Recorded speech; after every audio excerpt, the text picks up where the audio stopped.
खुलुमबाय नोंथांमोनखौ voice of Bodoland चैनलाव बयखौबो बरायबाय। दिनैनि मोनथिनो गोनां खौरांफोरा जाबाय दुलाराय बर' फरायसा आफादनि आफादगिरि दिपेन बर' बिथाङा एबसुनि आफादगिरि बिबानखौ नागारनानै फैबाय थानाय 14 मार्च खालि UPPL दोलोआव हाबसिगोना रोखा जाबाय। मख'जाथावदि बिथांनि सायाव गोबाव समनिफ्रायनो राजखान्थियाव फैनायनि सायाव सावरायबोगासिनो दंमोन, नाथाय बे बाराव दिपेन बर' बिथाङा थोंजों UPPL दोलोआव जयनिं जागोना रोखा जाबाय। मख'जाथावदि थांनाय सानसे सिगां MLA गबिन्द बसुमतारी बिथाङा UPPL दोलोनिफ्राय जानानै फैबाय थानाय आसाम बिधान सभा बिसायख'थियाव बिजाथि गसंला होनना बुंनायखौ लानानै गबिन्द बसुमतारी बिथांनि जायगायाव दिपेन बर' बिथाङा उदालगुरि बियाबनिफ्राय बिजाथि गसंगोन नामा बेनि सायाव सन्देह खालामनाय जादों। मानोना गबिन्द बसुमतारी बिथाङा सासे लाइमोन दैदेनगिरि नायनानै बिथांनि जायगायाव बिजाथि फसंगोन होनना बिथाङा बुंदोंमोन आरो साननैसो उनाव उदालगुरि बियाबनि गोदान बिजाथिखौ फोसावनाय जागोन होनना MLA गबिन्द बसुमतारी बिथाङा फोरमायदोंमोन। बेनिखायनो दिपेन बर' बिथाङानो 14 मार्च खालि UPPL दोलोआव हाबनायलाय उदालगुरि ST समस्तिनिफ्राय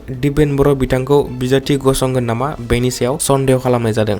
दुलाराय बर' फरायसानि आफादगिरि दिपेन बर' बिथाङा जाम्बा खालामनो नागिरदों, बे बाथ्राखौ बुंदों BTCनि गाहाय हाग्रामा महिलारी बिथाङा। एबसुनि आफादगिरि दिपेन बर' बिथाङा साननैसो सिगां आंखौ बयबो राजखान्थि दोलोफोरा राजखान्थियाव फैनायाव मदद खालामनांगौ होनना बुंनायनि सायाव हाग्रामा महिलारी बिथाङा फिननाय होना बुङोदि बबे दुनियायाव गंनै गंथाम दोलोनिफ्राय सासे सुबुङा मदद मोननो? दिपेन बर' बिथाङा जाय दोलोजों थांगोन बेखौ क्लियार खालामनांगौ, अब्लासो एलायन्सखौ नायनानै गोबां दोलोफोरनिफ्राय मदद मोननो हागौ। नाथाय दिपेन बर' बिथाङा जोंखौ जाम्बासो खालामदों होनना हाग्रामा महिलारी बिथाङा बुङो। लोगोसे खाम्फा बरगयारिनि उनाव जुदि चन्दन ब्रह्म बिथाङाबो UPPL नागारना BPF आव फैफिनो सानदोंब्ला गिबियाव बर' हारिमु आफादनि आफादगिरिनि बिबानखौ चन्दन ब्रह्म बिथाङा नागारग्रोनांगोन, होमब्लासो BPF आव फै होनना हाग्रामा महिलारी बिथाङा फोरमायो। लोगोसे UPPL दोलोआबो दासान्दि NDA जोंनो दं, अब्लाबो BTC आव BPF आरो UPPL आ मिलाया होनना हाग्रामा महिलारी बिथाङा बुङो। लोगोसे BTCनि मोन 15टा सिटनि गेजेराव NDA हिसाबै मोन 15टा सिटखौबो देरहा होनानै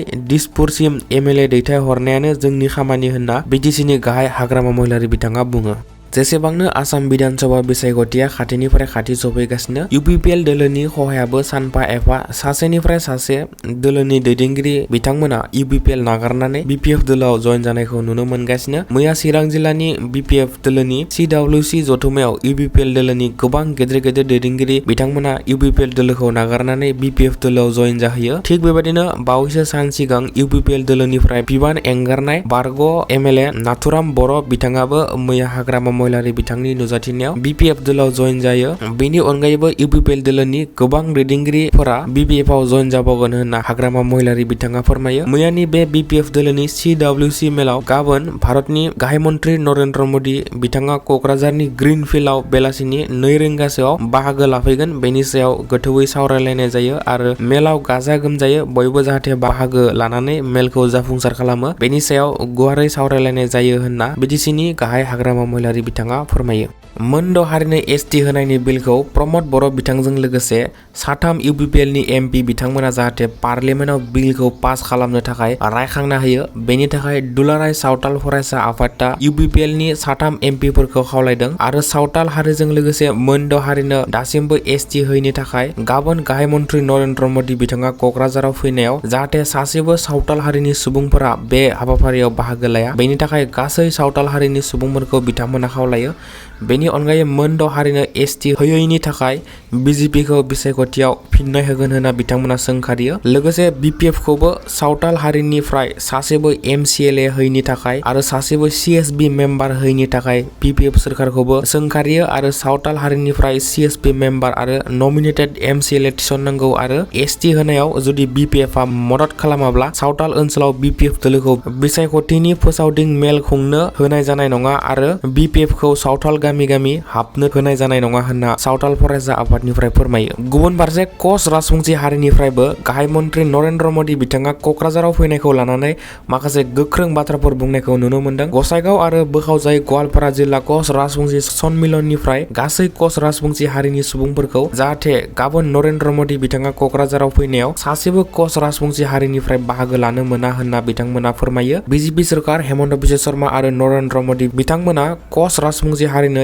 एसटि होगोन होनना 2014 मायथाइनिफ्रायनो थगायबोगासिनो। बेनिखायनो बिजेपिनि मोनसेबो बिसायख'थि मेलाव कच राजबंसिनिफ्राय बाहागो लानो मोना होनना कच राजबंसि रायजो राजाफोरखौ खावलायो आरो जुदि बिसायख'थिनि सिगां एसटि मोनाब्ला न' थांनानै कच राजबंसि सुबुंफोरखौ बिजेपिनो भट होनो बादा हैगोन होनना गसाइगाव आरो बोखावजायै गवालपारा जिल्ला कच राजबंसि लाइमोन गांखंनिफ्राय गोख्रों फोरमायहरो। बड'लेण्डआ जानो थांगासिनो नामा मियालेण्ड? जों बयबो मोनथिगौ दि बिटिसिआव बर'नि उनाव बयनिख्रुइबो बांसिन सुबुं अनजिमा थानाय समाजानो जाबाय मुसलमान समाज। बे बाथ्राखौ जोंनि बिटिसिनि दैदेनगिरिफोरा मोजाङैनो मोनथिगौ। गिबियाव हाग्रामा महिलारि बिथाङा मुसलमानफोरनि टफि गाननानै मुसलमान समाजाव ओंखारनानै भट बिनाय नुयोमोन। थिग बेबादिनो बिटिसिनि बारग' गाहाय प्रमद बर' बिथाङाबो मुसलमान हारिनि टफि गाननायखौ नुनो मोन्दों। बिथां बर'नि राजखान्थिगिरिफोरनि टफि गाननायनि गुबै जाहोनानो जाबाय मुसलमान समाजनि भट। मानोना थांनाय बिटिसि बिसायख'थियाव बिपिएफ दलआ मुसलमान हारिनि गोबां जौखोन्दो भट मोननानै गोख्रों 28टा मासि देरहानो हादोंमोन। बे आयदाखौनो नोजोर होदों इउपिपिएल दलआबो। प्रमद बर' बिथांनि अनगायै इउपिपिएल दलनि दैदेनगिरि एमसिएलए राकेश ब्रह्म बिथाङाबो थाद'नाय गैयाजासे मुसलमान समाजनि टफि गाननानै फैबाय थानाय आसाम बिधानसभा बिसायख'थिनि थाखाय बिसायख'थि फोसावदिं मेल आरो रेलि बायदिफोर लाबाय थानायखौ नुनो मोनगासिनो। हाग्रामा महिलारि बिथांनि बिपिएफ सोरखारा दासान्दि जाय स्किम फान्डफोरनि फैसाजों फाउन्डेसनफोर आरो खामानिफोरखौ मावगासिनो बेफोर गासैबो इउपिपिएलनि सोरखारनि समाव सेंसन जाजोबनाय रांजोंसो खामानि मावगासिनो। बे बाथ्राखौ बुंदों एमएलए गबिन्द बसुमतारी बिथाङा। बिसायख'थिया जोबोद थाबै जानायलाय बेफोर फान्डनि खामानिफोरखौ इउपिपिएल सोरखारा मावनो हाजोबासैमोन। खमैबो 300 कौटि रां इउपिपिएल सोरखारा गोदान सोरखारनो गारबोदोंमोन। बेफोर रांजोंसो बिपिएफ सोरखारा दासान्दि खामानि मावगासिनो होनना फोरमायो। बिपिएफ सोरखारा 17 बोसोराव जेबो गोदान स्किम खामानिफोर मावनो हायाखैमोन। उल्था बिपिएफ सोरखारा गोदानै इउपिपिएल सोरखार फैनाय समाव 3,000 कौटि रां दाहार खालामना गालांदोंमोन। नाथाय इउपिपिएलआ गोदान सोरखार फैब्ला खामानि मावनो थाखाय 300 कौटि रां दोनबोदोंमोन होनना गबिन्द बसुमतारी बिथाङा फोरमायो। उदालगुरिनि फ्लाइअभार आरो शरण बर' बिथाङा रौतायाव नेशनेल स्पर्ट्स एकाडेमि गायसननाय बेफोर गासैबो बिटिआर सुक्तिनि रादायनिसो बाहागो। बिपिएफआ मावनाय खामानि नङा। गासैबो इउपिपिएल सोरखारनि समाव एप्रुभ जाजोबनाय फान्ड होनना बिथाङा फोरमायो। थांनाय 17 बोसोराव बिपिएफआ जेबो खामानि मावासै आरो दाबो जेबो गोदान स्किम फान्डफोर लाबोनो हायाखै होनना गबिन्द बसुमतारी बिथाङा फोरमायो। लोगोसे बिथाङा फैबाय थानाय आसाम बिधानसभा बिसायख'थियाव बिसायख'थि गेलेला होनना फोरमायो आरो इउपिपिएल दलआ बिटिसिनि मोन 15टा मासिनि गेजेराव मोन 15टायावबो बिजाथि फसंगोन होनना एमएलए गबिन्द बसुमतारी बिथाङा फोरमायना होयो।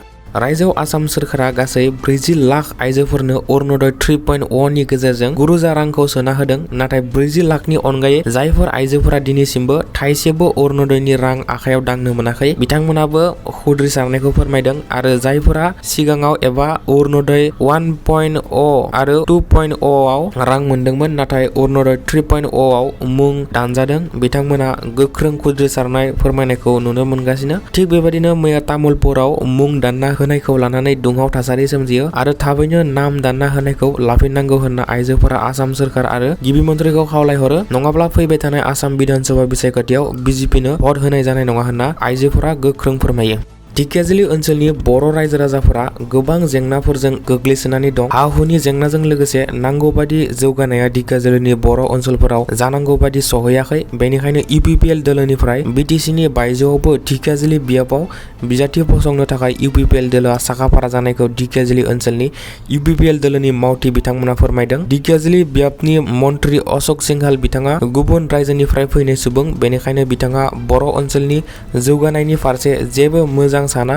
मन्थ्रि अशोक सिंघाल बिथाङा मैदेरनि बायदि दिन्थिनाय मोनसे आरो जानाय मोनसे हाथाय दं होनना ढेकियाजुलि ओनसोलनि इउपिपिएलनि मावथि बिथांमोना फोरमायो। बेनिखायनो इउपिपिएल दलनिफ्राय ढेकियाजुलि बियाबाव बिजाथि फसंनांगौ आरो बेनि सायाव सावरायगासिनो आरो साखाफारा जानायखौ बिथांमोना फोरमायो। दिनैनि रादाबा एसेनोसै। बेबादिनो सानफ्रोमबो गोनां खौरां मोनबाय थानो थाखाय भइस अफ बड'लेण्ड चेनेलखौ साबस्क्राइब खालामना लायोब्लानो जाबाय। Thank you.